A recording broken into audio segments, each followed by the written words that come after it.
नमस्कार दोस्तों, मेरा नाम रेवा है। मैं अपने चैनल पर एक बार फिर से आप लोगों का स्वागत करती हूँ। कहीं पर मैंने बहुत ही खूबसूरत पंक्तियाँ पढ़ी थी कि नींद न जाने टूटी खाट, भूख न जाने सूखा भात।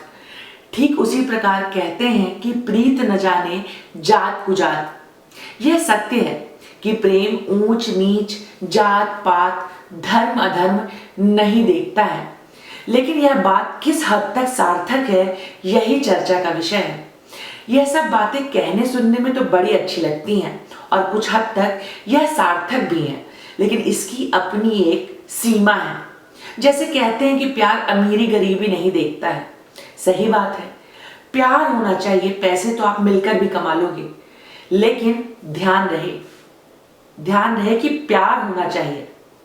अब जरा सोचिए कि यही प्यार अगर एक तरफा हो और यह प्यार दूसरे के लिए, सामने वाले के लिए व्यापार बन गया हो, तब आप क्या करेंगे? आज हम इसी विषय पर बात करने वाले हैं। जी, मैं बात कर रही हूँ इंटरफेथ मैरिजेस की, जहां लड़कियां दूसरे धर्म के लड़कों से प्रेम करती हैं, विवाह करती हैं और उसके बाद नदी नाले के किनारे या सूटकेस में पाई जाती हैं। ऐसे संबंधों की बलि ज्यादातर हिंदू लड़कियां ही चढ़ती हैं। आप जानते हैं, मैं लव जिहाद के बारे में बात कर रही हूं। सबसे पहले तो हम हिंदुओं को, ना सिर्फ हिंदुओं को, अब जरूरत है सिख भाइयों को, ईसाई भाइयों को भी स्वीकारने की कि लव जिहाद जैसी कोई चीज है हमारे समाज में, और यह अब एक बीमारी बन चुकी है और अब समय आ गया है इस बीमारी से लड़ने का। तो सबसे पहले हमारे अंदर स्वीकृति होनी चाहिए लव जिहाद को लेकर। अभी हाल ही में कश्मीर में जो कुछ भी सिख लड़की के साथ हुआ, वह लव जिहाद का एक बहुत ही बड़ा और महत्वपूर्ण उदाहरण है। क्योंकि अगर यह लव जिहाद का केस नहीं होता तो सिख कौम के बड़े बड़े नेताओं को, लीडरों को कश्मीर जाकर धरना देने की आवश्यकता नहीं पड़ती। क्योंकि लड़की ने तो खुद कहा है कि उसने शादी यानी कि निकाह अपनी मर्जी से किया है।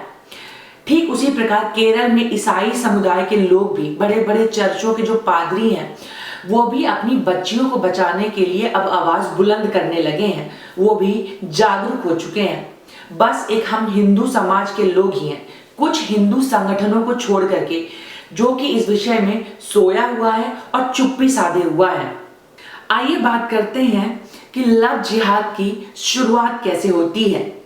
पिछले एक साल में लव जिहाद के जितने भी केसेस की स्टडी मैंने की है, मैंने पाया है कि लड़की को, बच्ची को बहलाने फुसलाने का काम तब शुरू होता है जब वह नाबालिग होती है। कहने का मतलब है 18 साल से कम उम्र की होती है। और यह प्रेम जाल तब तक रचा जाता है, तब तक गढ़ा जाता है जब तक लड़की 18 साल की नहीं हो जाती है। जैसे लड़की बालिग होती है, लड़का उसे लेकर फरार हो जाता है। अब लड़की के माँ बाप चाह कर भी कुछ नहीं कर पाएंगे अगर लड़की मजिस्ट्रेट के सामने जाकर कह दे कि वह अपनी मर्जी से लड़के के साथ भागी है या शादी की है। इस अवस्था में जो कानून होता है वो भी असहाय हो जाता है। वह चाह कर भी लड़की के माँ बाप की मदद नहीं कर सकता, क्योंकि लड़की अब बालिग हो चुकी है। इन केसेस में दूसरी महत्वपूर्ण बात मैंने देखी है कि जो लड़का होता है वह लड़की के माँ बाप से ना तो एक बार भी बात करता है अपने संबंधों को लेकर, ना ही उनको मनाने की कोशिश करता है। इन प्रेम संबंधों की जानकारी, इस प्रसंग की जानकारी अक्सर ही लड़की के घर से भाग जाने के बाद माता पिता को होती है। यहाँ पर लड़के की इंटेंशंस जो होती हैं वो क्लियर हो रही हैं, क्योंकि अगर लड़का लड़की या संबंध को लेकर थोड़ा भी गंभीर होता तो एटलीस्ट वो एक बार तो लड़की के माँ बाप से बात करता या उनको कन्विंस करने की कोशिश करता। लेकिन लड़का ऐसा नहीं करता है। ज्यादातर वह इंतजार करते हैं कि लड़की बालिग हो और वह लड़की को लेकर भाग जाएं, ताकि कानून की नजर में वह गलत न ठहराया जाए। और तीसरा मेन पॉइंट है कि ज्यादातर संबंधों में तो लड़की को पहले भनक ही नहीं होती कि लड़का दूसरे धर्म का है। लड़का हिंदू बनकर ही लड़की को अप्रोच करता है। अगर किसी कारणवश लड़की को मालूम पड़ जाए कि लड़का हिंदू नहीं है, किसी और धर्म का है, तो लड़की को कन्विंस किया जाता है कि शादी के बाद भी वो अपनी हिंदू जीवन पद्धति को कंटिन्यू कर सकती है, उसे धर्म परिवर्तन की आवश्यकता नहीं होगी। यही लड़कियां बुरी तरीके से फंस जाती हैं, वो लड़के पर भरोसा कर लेती हैं। इन ऐसे संबंधों को ज्यादातर देखा गया है कि ये जो जोड़े होते हैं ये विवाह या मंदिर में शादियां नहीं करते हैं, ये निकाह करते हैं। और निकाह की पहली शर्त यही है कि निकाह करने के लिए आपको मुस्लिम बनना पड़ेगा।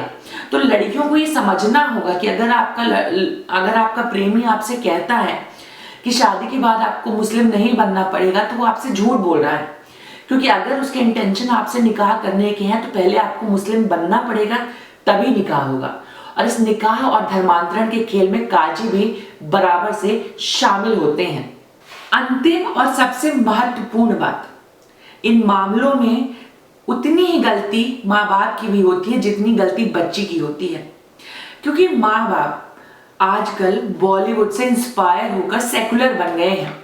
वह मॉडर्न होने की होड़ में इतने व्यस्त हो गए हैं कि वह अपनी नाबालिग बच्ची को समाज का आईना दिखाना ही भूल गए हैं। आए दिन समाचार पत्रों में, न्यूज चैनलों में लव जिहाद, धर्मांतरण का गोरख धंधा कैसे चलाया जा रहा है, इसकी खबरें छपती हैं। लोगों को जागरूक करने की कोशिश की जाती है, लेकिन माँ बाप इन खबरों को ना तो खुद सीरियसली लेते हैं, गंभीरता से लेते हैं, और ना ही अपने बच्चों को समाज का आईना दिखाते हैं, और ना ही अपने बच्चों को सिखाते और समझाते हैं। ऐसी स्थिति में जब बच्चों का मन बहुत ही कमजोर है, उनकी उम्र कच्ची है, मन चंचल है, बच्चों को माँ बाप से कनेक्टेड होना बहुत जरूरी है। लेकिन अब माँ बाप खुद ही अपने जीवन में इतने व्यस्त हैं, बच्चों को समय नहीं दे पाते हैं। तो यहाँ माँ बाप को अपने बच्चों पे नजर रखना भी बहुत ज्यादा जरूरी है कि मॉडर्निटी और फ्रीडम के नाम पर बच्चे सोशल मीडिया पर क्या कर रहे हैं। इधर निगरानी रखने की जरूरत है, जो कि माँ बाप नहीं कर रहे हैं। फ्रीडम के नाम पर बच्चे गलत रास्ते में जा रहे हैं, उन्हें गाइडेंस की जरूरत है। और अब माँ बाप को भी गाइडेंस देने की जरूरत है, क्योंकि समाज में बहुत सारी बुराइयां पनप रही हैं। किताबी कीड़ा बनने से, 4 किताबें पढ़ लेने से मैच्योरिटी नहीं आती है। इंसान बहुत कुछ माँ बाप और समाज से सीखता है, यहीं पर माँ बाप चूक कर जाते हैं। अब सबसे बड़ा सवाल यह उठता है कि इस बीमारी से लड़ा कैसे जाए। लव जिहाद को लेकर कई कानून बन रहे हैं, लेकिन कानून बनाना समस्या का समाधान नहीं है। आज लव जिहाद के लिए कानून बना है, सालों से, सदियों से कितने कानून क्राइम को लेकर बने हुए हैं, पर क्या क्राइम होना बंद हो गया? नहीं हुआ। सबसे बड़ी समस्या यह है कि बच्चे आजकल संस्कार घर से नहीं, सिनेमा से सीख रहे हैं, दोस्तों से सीख रहे हैं, सोशल मीडिया से सीख रहे हैं। अगर आप अपने बच्चों की सलामती चाहते हैं तो इसकी शुरुआत अपने घर से कीजिए।